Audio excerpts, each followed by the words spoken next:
Hello, everyone. Welcome to the press conference of Denis Shapovalov. First of all, congratulations, Shapo. And I just feel today's performance is really solid, and you have been dealing with the weather condition really well too. What do you think has worked best for you today? Yeah, it was definitely just overall solid today. Felt like pretty comfortable from the back. Felt like I was outplaying Sasha in the baseline, so it was a good sign early on. And then yeah, I just think I played smart. Obviously, it was really hot to begin with, so it was, did a good job of just staying patient and yeah, trying to play a little quick, on my serve games and. Yeah, I think I did everything really, really well today.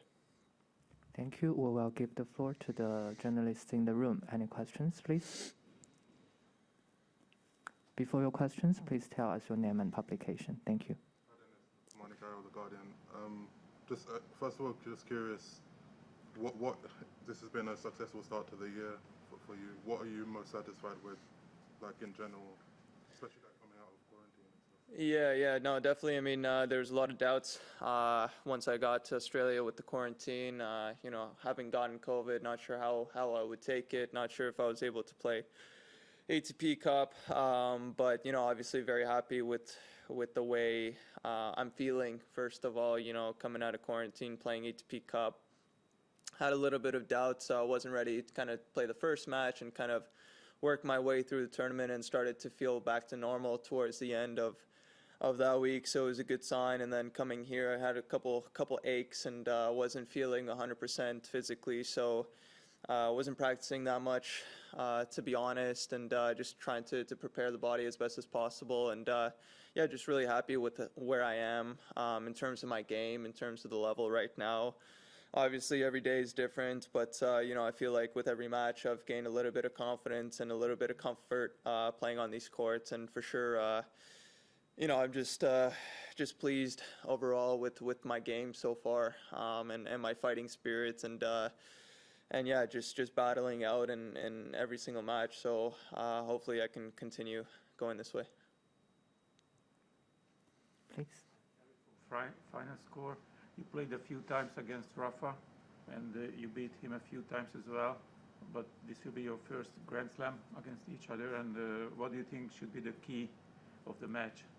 Yeah, I'm definitely expecting a long battle out there. Obviously, he makes you play a lot. His defense is very good. He's very good at what he does, So I'm gonna have to try to play my game, take it to him, and keep doing what I've been doing, playing patient, fighting for every point, and just picking my spots to play aggressively. Please. Yeah, Denis, firstly, congratulations. You're in fantastic form out there. What are you loving most about playing here in Australia? I've always loved to come down here. Australia reminds me a lot of Canada. The people, the cities, it's a very similar vibe. So I've always, it's always had a warm place in my heart. Unfortunately, I haven't been able to have a breakthrough run until now at the Australian Open, but I've always felt also like the courts suit my game, and it's going to come eventually. I've had some tough draws, some tough matches, but I've always felt like I've been playing good, so it's always been exciting to come back and compete here again. But I think everything about it, the hospitality, everything, the tournament takes great care of us. Like I said, the fans are electric. It's just it's kind of a perfect place to play, and a perfect way to start the season off. Okay. Any follow-ups? You talked a few times about patience, and I'm curious, like how, in your view, that has like developed over your career, and like what against Sasha, what kind of the challenges of staying patient were today? Yeah, for sure. It's definitely been something I've been learning to do. It hasn't come natural to me, unfortunately. I've always wanted to play quick and go for my shots, but it's difficult when you play a guy with the caliber like Sasha. You can't go through him in one or two shots. You have to stay in the rallies. You have to work for the points, and and then when you have an opportunity, then you can, you can swing and go for it. So it's been a little bit of adapting to that, and yeah, I mean, definitely I've been doing it much better, as I've grown, and hopefully I can just continue to improve that and really know when to pick my moments to go for it and to play aggressive. Also, just curious, working with Jamie, what's that been like, and I guess how you ended up choosing him in the first place? Yeah, it's been awesome. I mean, the way it came about was at the end of last year. Me and Misha, we mutually split. We both decided, it just wasn't working out. So, was looking for a coach, and Jamie was one of the guys that me and my team had thought about, and we heard that he had split with Andy. So, we just gave him a call and asked if he'd be interested to join the team and try out and see how it would work. And obviously it's been really good so far. It's been just a couple weeks. Obviously it's really new, but we've definitely clicked in terms of personalities and in terms of working on the court. I think we both have kind of the same vision for my game, and yeah, I feel like he's a super understanding person, and obviously he's got so much experience, and he's been through so much with Andy, so he's definitely got a lot of experience under his belt, and that's something that I really thought would be great to add to my team. Thank you, everyone. We will Thanks. move to the online questions. We'll go to online questions now, and our first one, James Gray, iNews. Your question, please. Dennis, I just want to come back to Sasha a little bit and your clash today. People talk a lot about his record at slams against other players in the top 10 and guys in the top 20 like yourself. Does that ever come into your mind during planning? Is it something you talk about, thinking, oh, well, we know Sasha has got this record against players like me. How can we kind of use that?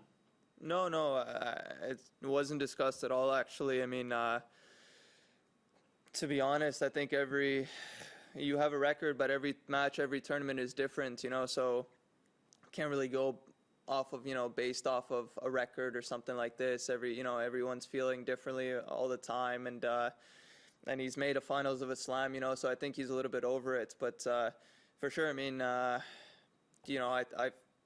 liked my chances against him. I played him a couple times. Even the last time we played, I lost 7-6 in the third, but I felt like I had good chances. So I knew it was going to be a tough match, but, I definitely felt like I was capable of winning today. And obviously I believed it throughout the match. We'll take our next question from Simon Cambers, Glasgow Herald. Hi, Dennis. Congratulations. Great win. Thank you. Can I ask you, you're obviously, one of the most aggressive players out there. You also hit more double faults than most players. But how do you shake that off? And is that an important stat for you? I mean, it's a part of tennis. I like to go for it, and for sure, I mean, it's not ideal, but it is what it is, and you have to move on from it and try to play the next point. Obviously, I'd like to not be missing any shots or hitting any double faults, but unfortunately, that's the game of tennis. The way I look at it is it's a game of mistakes. So it's always it's kind of nice that you're allowed to make mistakes and just keep going from it. Thanks. No worries. And thank you. We'll take our final question from Benjamin Lewis, Tennis Canada. Hey, Dennis, congratulations on the great win today. You're just the third Canadian man to actually make the quarterfinals of singles here, joining Milos Raonic, who's done it 5 times, Mike Belkin in 1968.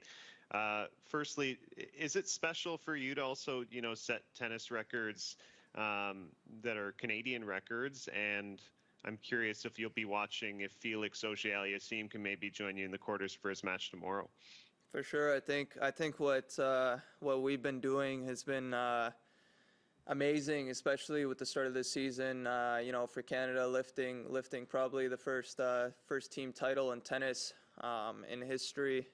Along with Felix, and what we're doing in Australia here is special as well. So hopefully a lot of Canadians are able to watch. Also, it's not a super easy time in Canada right now. So hopefully it's just shedding a little bit of light, and hopefully people have something to watch and to cheer for and to follow. So I mean, it's great to be doing it alongside a guy like Felix, who's obviously a remarkable player as well, and we've come up from the juniors together, you know. So it's a pretty special story, I think, to share with him, and obviously it would be amazing if he can go through and we can, you know, just keep going like this. And for sure, he's more than capable of it. You know, he's an amazing player. He played unbelievable against Dan the other day, so I have full confidence in him. Thank you, everyone. That concludes our press conference Thanks. with Denis Shapovalov. Thank you. Thank you.